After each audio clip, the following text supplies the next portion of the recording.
This is going to be one of the best games of the weekend, Shane. Number 23 Cincinnati at number 19 Arkansas.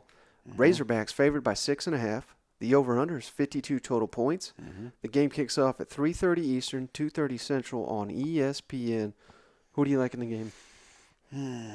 You know, how can we have an Arkansas-Alabama matchup if we can't get past Cincinnati? You know, you talk about the hype train is at an all-time high.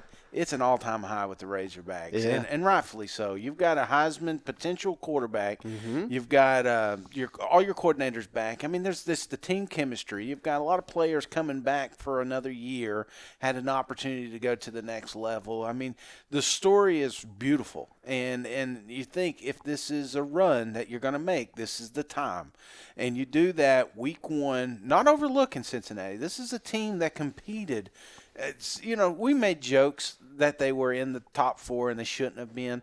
Regardless, they still were a very well-coached team last year. They were, they were well-rostered. Unfortunately, they don't have their quarterback coming back, and I think a lot of people I don't know, maybe when they're doing the top 25, they forget little things like that, like who's got the reins of this program. And I think that's where it's a big advantage for Arkansas, is because they have so much team chemistry and that, and I just think there's going to be relentless pressure on them. So, I think as Coach Pittman says, I don't know what you're bringing to the party. These guys are bringing liquor to the party, and they're ready to whoop some ass. So give me Arkansas. I think it's a little closer than it looks. Don't be surprised if Cincinnati doesn't score late. I don't think it's a high-scoring game. I've got Arkansas 28, Cincinnati 17. So I still like Arkansas and the points. How about this stat, Shane? Cincinnati head coach Luke Fickell, 5-0 in season openers. Okay. You know why I bring that up? Because this is the last damn day he's undefeated. That's coming to an end. I'm just getting that out of the way. I mean, that's a nice little stat. How about – I feel like no one's paying attention to this, Shane.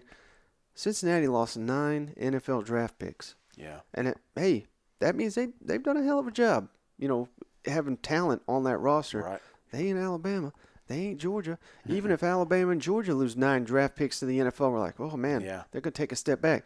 They're not going to take a step back. They're going to fall off a damn cliff, losing that much talent to the NFL. Their star tight end, he's got 12 career touchdowns. I mean, that's about the only good thing I could find. They got 5 offensive linemen back. Last time I saw them play an SEC team, they were getting blown their ass off the ball. It's going to happen again here on Saturday. The Heisman campaign starts for KJ Jefferson. I do want to see which one of these receivers, if they are as legit as everyone says, all the buzz out of Fayetteville. I think they are. I really want to see how Malik Hornsby is used, the backup quarterback / receiver. Does he come out in kind of like a flash role? I think he does. Give me Arkansas 38, Cincinnati 20. They're going to blow the doors off his team and just roll on to next week with South Carolina, setting up Arkansas, South Carolina, which not enough people are talking about. A lot of people are circling Kentucky, Florida, which should be a hell of a game. Yeah.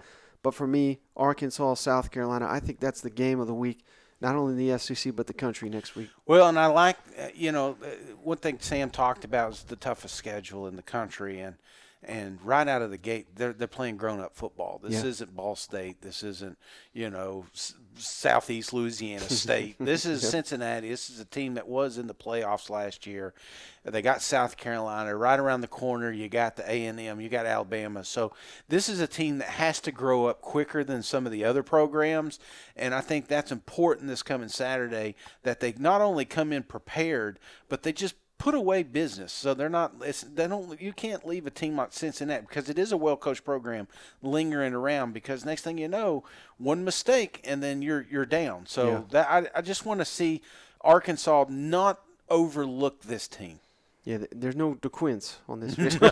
No, there is not. And I know I'm saying that wrong at this point. I've had 50 people tell me. I'm still going to call, man. I keep getting tagged in it, All right, how about this one, Shane? Man, talk about game of the week here. Number 7, Utah. Give me a break. At Florida, Utah favored by 3 in the Swamp. Over under 51.5 total points. Game kicks off at 7 o'clock Eastern, 6 o'clock Central on ESPN. Yeah. Who you like in the game? Well, I tell you who I don't, man, and that is Utah. This thing's gone around back and forth, and you know, they've been cute with the quarterback, and they've been cute with the records the last 10 years. Who gives a shit? All that does not matter, Mike. It does not matter. Yeah. And the fact, I was joking, you know, this thing's flip-flop the points, and nothing against Florida, but the fact that this is a 3-point game should tell you that Utah should not be a top 25 program. If that was the case, then Florida should be a top 25 program. And I think they're close. I think they're on the edge, but they still got a lot to prove. And Utah has proved nothing to me. What, making it through the pack? Get out of here, Mike. Get out of here with that. There's a reason most of those athletes are trying to get to the SEC so they can get to the next level. So I'm just not a fan of Utah. They don't know what they're walking into. And this is big for the fans. Who shows up in Gainesville? How loud is the Swamp? Because I've been down there when it's been mean and ugly, and I want to buy a Florida Gator shirt so I don't get spit on my way out. You know, that's the kind of violence I need to see, and I'm not promoting that. I don't want to see any spitting, but you know, make Swamp a dangerous place to play. You do that, then you rattle Utah. Utah has never been into an atmosphere like Gainesville, man. Mm-hmm. And as hot and humid as it is, they really could take advantage of that, and that's what I hope happens here. And that's why I got Florida winning, because home field advantage matters in the SEC. So give me Florida. Give me where are we at? It's not a big one, but I got it wasn't Honda dealership, but I went Florida 28, Utah 21. Ooh, yeah. I don't know if you heard this, Shane, but apparently Utah in their practice facility, they've been pumping in humidity to match what it's going to be in the Swamp. Get out. Good luck with that, brother. You know, there's just no mimicking that. It is funny you say those stats are BS, because I got one of these for you. Utah 13-2 in their last 15 season openers. So, I mean, they know how to get this team fired up for the openers. They bring back a ton on offense. I think people are getting mystified because they seemingly went toe-to-toe with Ohio State last year in the bowl game, so everyone's falling in love. Hell, even in that game, they lost a damn bowl game, yet we're sitting here hyping them up as a playoff contender. I don't think they got any idea what's coming for them. With Anthony Richardson and this Billy Napier offensive attack, Shane. I think the Gators are going to be a lot more physical than Utah. Utah's billed as the physical team in the Pac-12. Yeah. Well, they're going to find out what that's worth in the SEC and that heat and humidity. Yeah. So, yeah, like you said, I mean, the crowd is just going to be an X factor. Yeah. If Utah can come out and somehow get to a big lead and quiet the crowd, that's going to be their recipe for winning this football game. But I think it's going to be a 4-quarter game. Yeah. Could go either way, but I'm right there with you. I got Florida 24, Utah 21.